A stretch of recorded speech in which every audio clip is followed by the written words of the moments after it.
Two families killed a year apart in the middle of the night in their beds with an axe, and the killer gone like a ghost in the dark. Most folks in San Antonio have never heard this story. I sure hadn't. Not until I stumbled across a few old newspaper clippings from 1911 and 1912.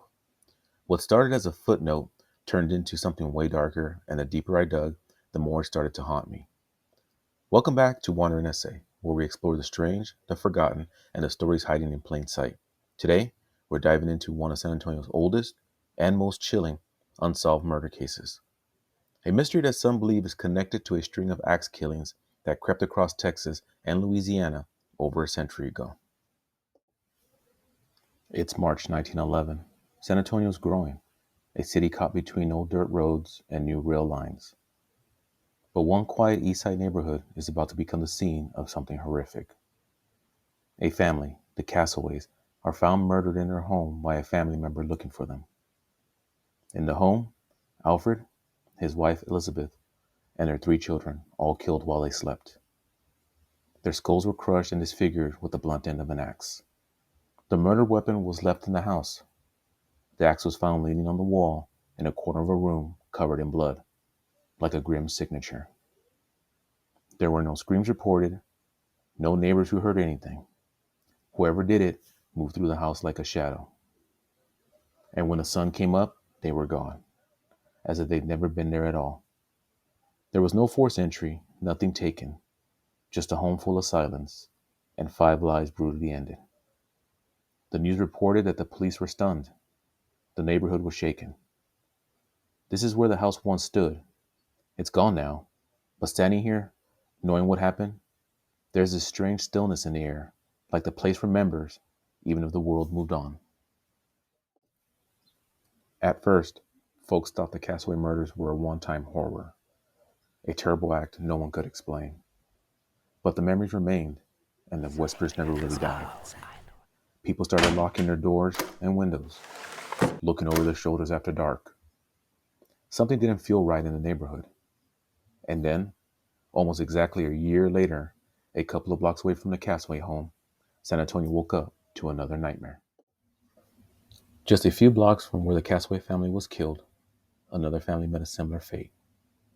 On a quiet night in April 1912, the Burtons were attacked as they slept. Knives were found still lodged in the victims. Investigators believe an axe may have been used too, but no axe was ever found. Mr. and Mrs. Burton and their young son, all murdered. Same eerie stillness, same unanswered questions. The house was undisturbed when neighbors found them. No signs of forced entry, no cries in the night. It was as if something cold and silent had moved through the house, leaving only blood behind. When police arrived, what they found inside shook even the most experienced among them. There was blood on the walls, the bedding, the floors, but no sign of a struggle. No defensive wounds, no clear direction the killer came from or where they went. One officer reportedly left the house in silence, pale and shaken, refusing to speak about what he saw. Whispers spread that this wasn't random, that it was the same hand behind both killings. But no one saw anything. No one ever came forward. And just like before, the trail went cold almost instantly. The house has since been knocked down, and the land has been converted to a field for a school. Here is an overlay of where the house stood.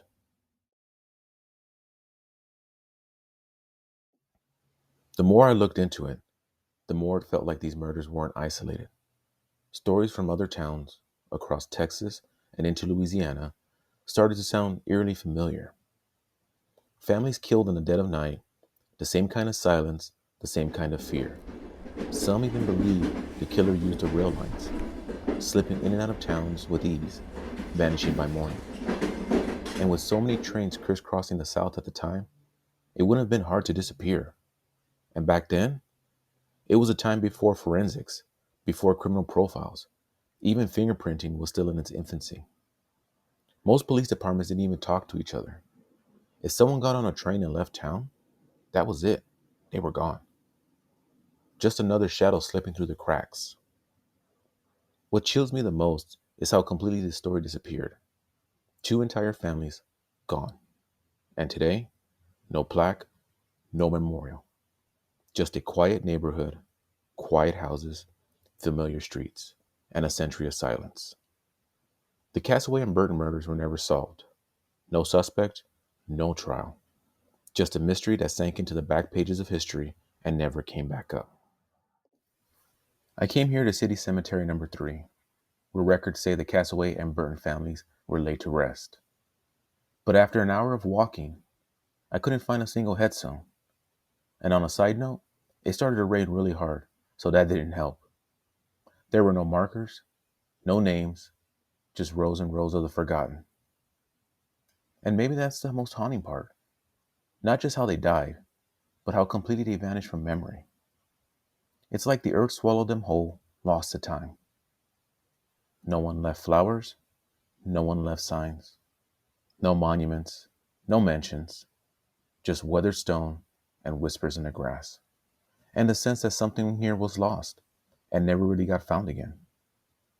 San Antonio's got a lot of old ghosts, and some of them have stories we still tell to this day, and others, they just fade into the dirt. Thanks for watching Wandering SA.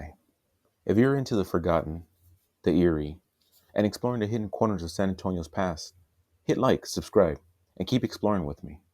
There's so much more just beneath the surface. And as always, stay curious and stay wandering.